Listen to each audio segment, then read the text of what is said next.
Дорогие друзья, как мы уже сказали, Хату Тент привлекли для своей работы, для своего проекта волонтеров. И первыми откликнулись на помощь это колледж технологий и дизайна.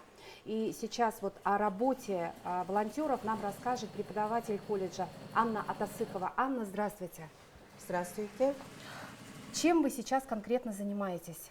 С первых дней мы колледж технологии и дизайна начали уже шить вот спальные мешки на производстве базе Хату Тент. То есть всеми материалами вас обеспечило предприятие? Да, всем необходимым?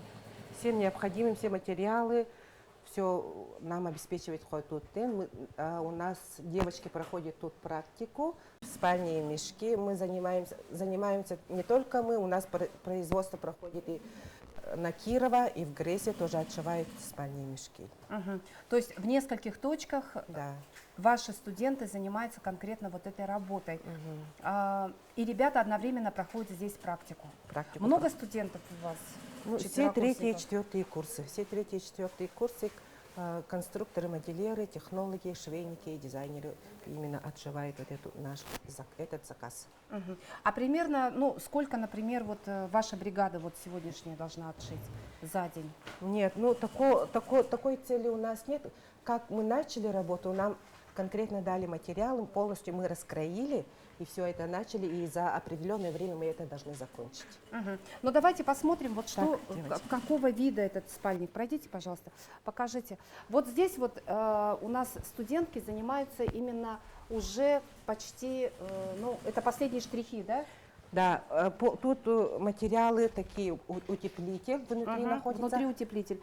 Сверху хлопчатобумажная ткань, она очень такая мягкая, очень... Обычная хлопчатобумажная ткань. Дышащая ткань. И плащевка.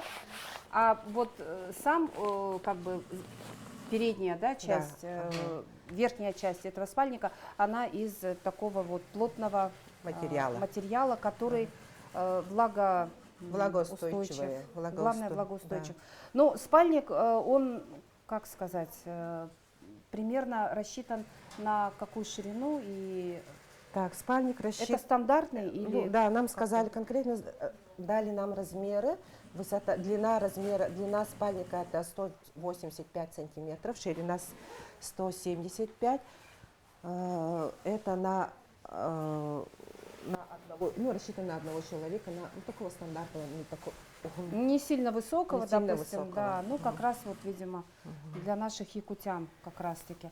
А примерно сколько вы должны отшить этих спальников? За какой период, за какое время должны закончить работу? Ну, период я не знаю, но точное количество нам сказали 1000 штук. 1000 штук.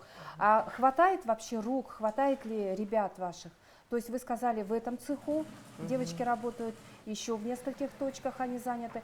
То есть людей хватает или, может быть, необходимо, чтобы кто-то из наших якутян, которые проживают в городе Якутске, откликнулись на вот этот, ну, скажем так, призыв сейчас помочь нашим мужчинам, помочь нашей мобилизации и внести свой какой-то вот вклад.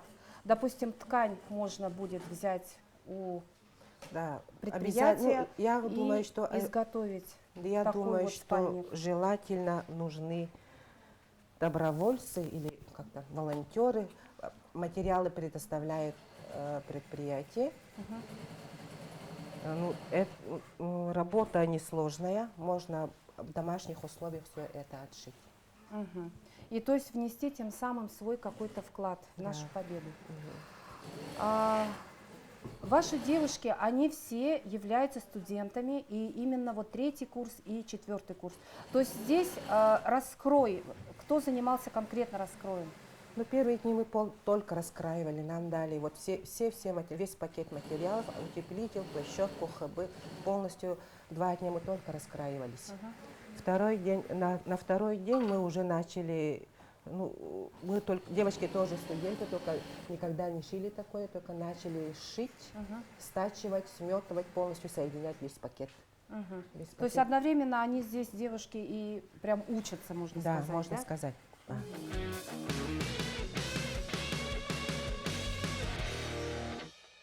Друзья, на призыв предприятия, конечно же, откликнулись в первую очередь волонтеры, серебряные волонтеры.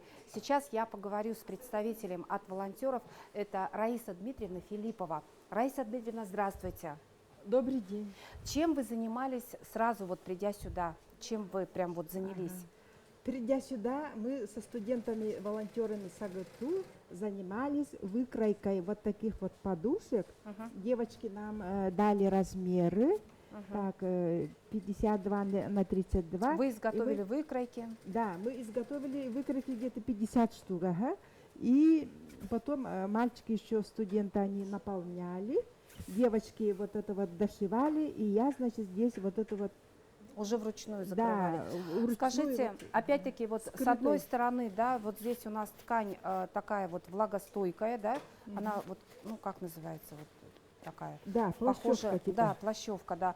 А с одной стороны это хлопок, а внутри какой наполнитель? Внутри вот белый, вот как это- Холофайбер? Да, Мгм. да. То есть подушечка достаточно такая мягкая, но и в то же время она компактная.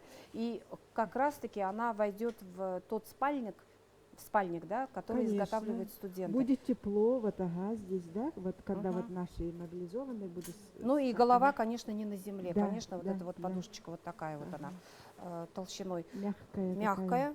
Мгм. 50 подушек вы только изготовили, а нужно Где-то- 1000.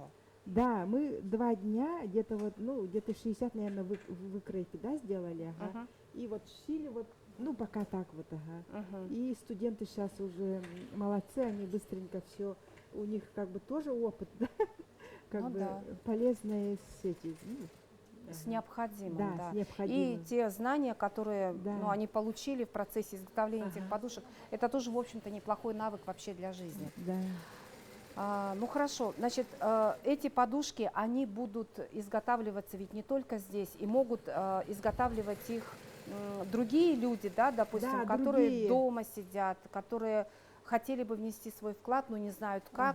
Можно обратиться вот, в предприятие, в Хату-Тент, взять необходимые вот эти вот материалы, да, Да, всем помощь обеспечат. нужна. И просто нужно пошить. Пошить вот такие простые подушки. Они совершенно, ну, шить их, я думаю, справится даже ребенок, Да. мне кажется, девочки, да, на уроках труда. Ага. А можно дома это сделать своими руками и тем самым внести свой посильный вклад.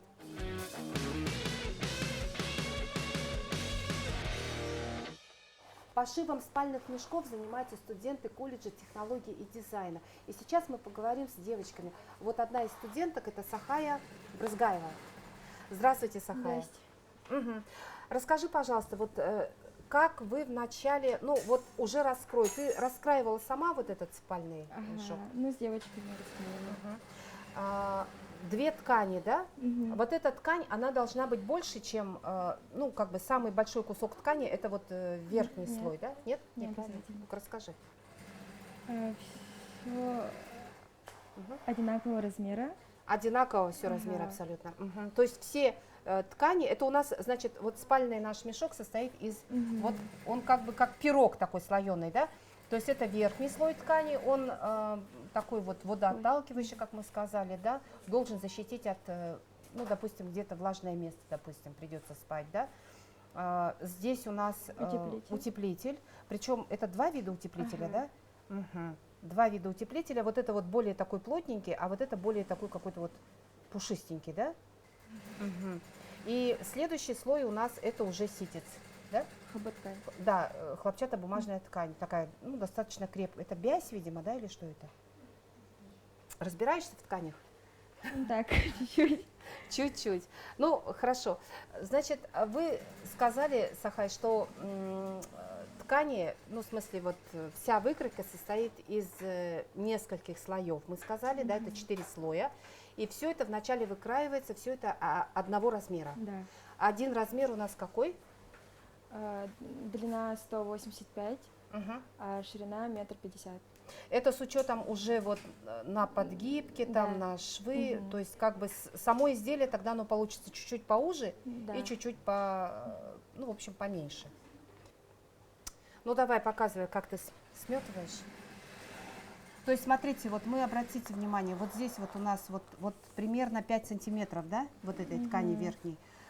накладываем на остальные ткани, а все остальные ткани, они лежат, ну, в общем, примерно одинаково. То есть это вот и сам утеплитель, и внутренняя часть, это хлопчатобумажная ткань.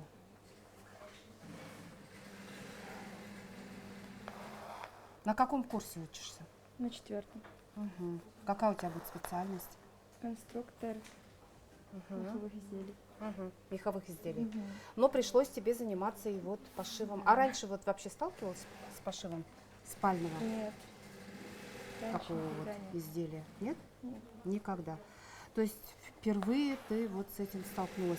Ну, я думаю, что в будущем, может быть, тебе пригодится, выйдешь замуж, у тебя будет муж-охотник, например, да? Ну, который любит там на рыбалку сходить. Вот можешь и ему шить такой спальник.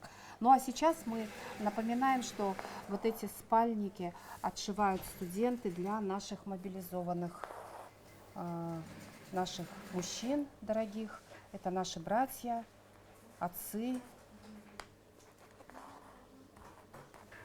Так, и вот смотрите, все изделие абсолютно по краю сейчас Сахая будет, да, вот так вот прошивать отсюда, прям вот буквально до края. И здесь уже вот эта одна сторона уже, ты уже стежку положила, да, или как это называется, вот этот шов?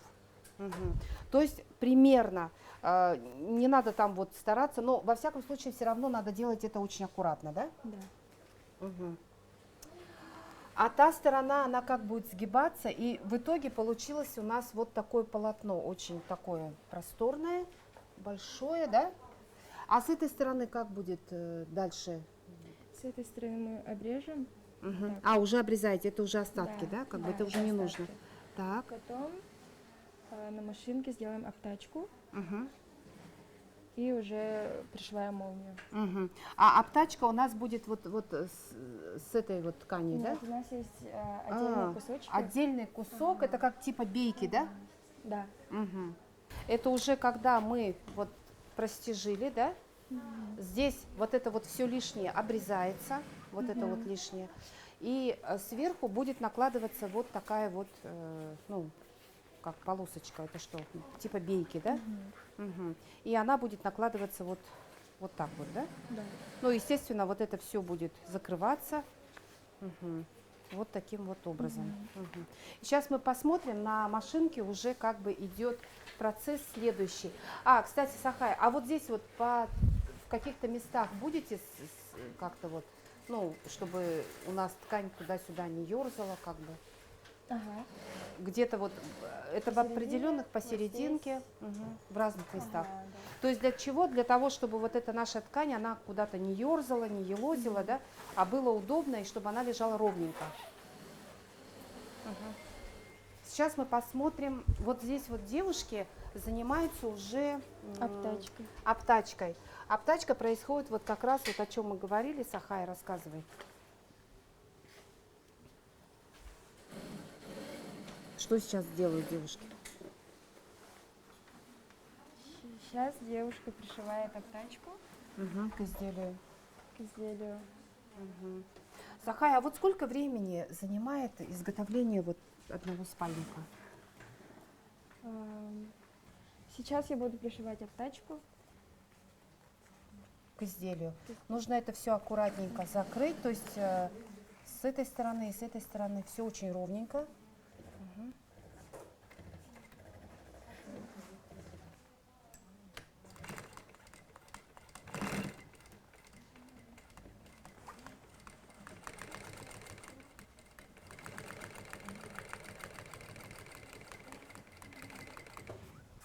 Сахай, какие нитки здесь используются? Машинка вообще профессиональная. После обтачки мы пришиваем молнию, отмечаем это середину спального мешка, закалываем булавкой и на машинке уже пришиваем. То есть абсолютно вот так вот. А молния вообще она такая длинная. Это такие Да. бывают молнии? Я вообще первый раз вижу такую молнию. Она просто какая-то бесконечная, да? Сколько метров у нее? Ну, продаются такие молнии. И полностью у нас получается, вы обшиваете с одной стороны, а потом с другой стороны, потом с да? другой стороны. И уже все, и практически спальник наш Да. уже готов. Мгм. А вот здесь вот, посмотрите, вот я о чем говорила, да? То есть здесь тоже машинкой, да, прострочили? Мгм.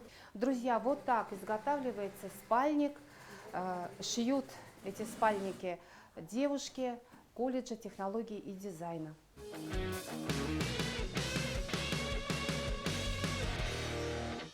Сейчас компании требуются волонтеры, потому что шить нужно в огромных количествах. Людей не хватает, рук не хватает. Поэтому все те, кто умеет шить, кто умеет навыки шитья, да, хотя бы какие-то элементарные, то вас всех ждут здесь, в компании Хату Тент. Мгм.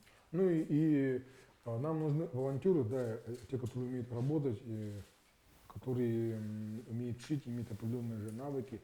Ну, мы хотели бы сказать, не совсем уже волонтеры, мы готовы даже оплачивать все это, делать типа работу.